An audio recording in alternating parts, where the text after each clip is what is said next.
Le rôle des conseillers info-énergie climat de l'Agence parisienne du climat dans l'accompagnement des copropriétés à réduire leur consommation d'énergie, c'est de rencontrer dans un premier temps en fait, notamment les membres du conseil syndical, donc qui représentent l'ensemble des copropriétaires dans la démarche, mais également d'intégrer en fait, le syndic mandataire des copropriétaires dans le dispositif. Le premier en fait, objectif, c'est tout d'abord financier bien sûr, pour voir un petit peu au jour le jour les différentes dépenses qu'on peut avoir.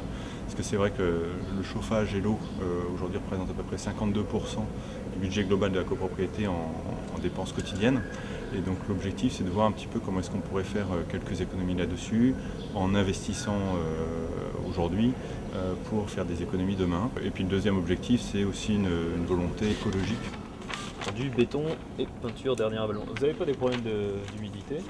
Donc l'idée c'est de visiter l'ensemble des installations et des postes de consommation de la copropriété.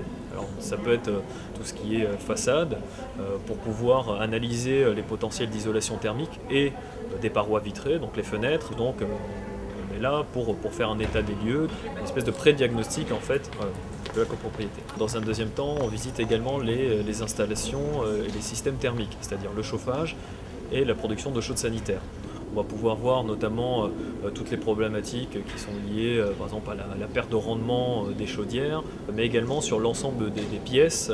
Et donc l'idée de l'accompagnement, c'est aussi de pouvoir solliciter le bureau d'études pour qu'il intervienne sur l'analyse notamment de toutes ces parties. Un autre point également qu'on évoque avec les copropriétaires, c'est l'étude d'opportunité d'utilisation des énergies renouvelables.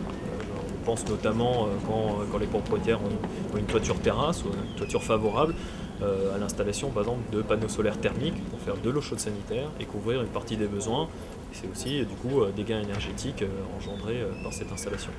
Ce que les copropriétaires attendent du conseiller info-énergie qui les accompagne personnellement sur le dispositif, c'est de les assister notamment sur toute la formalisation en fait, de leur projet.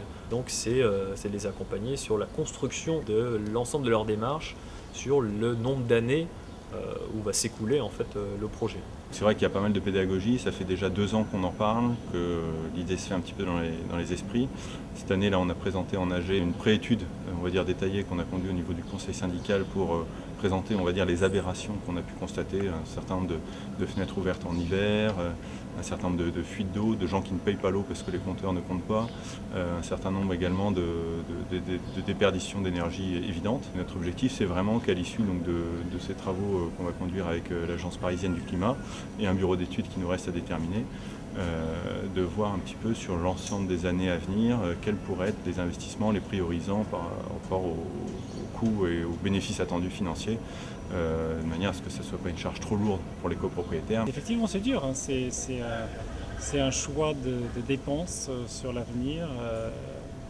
Il y a toujours d'autres dépenses à faire. Cette fois-ci, il y avait un choix qui était fait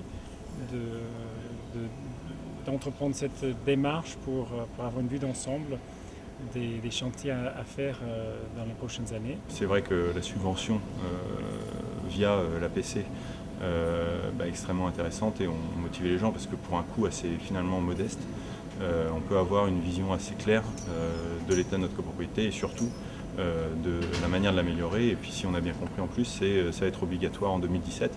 Donc autant le faire aujourd'hui avec la subvention que demain sans la subvention et contraint par la réglementation.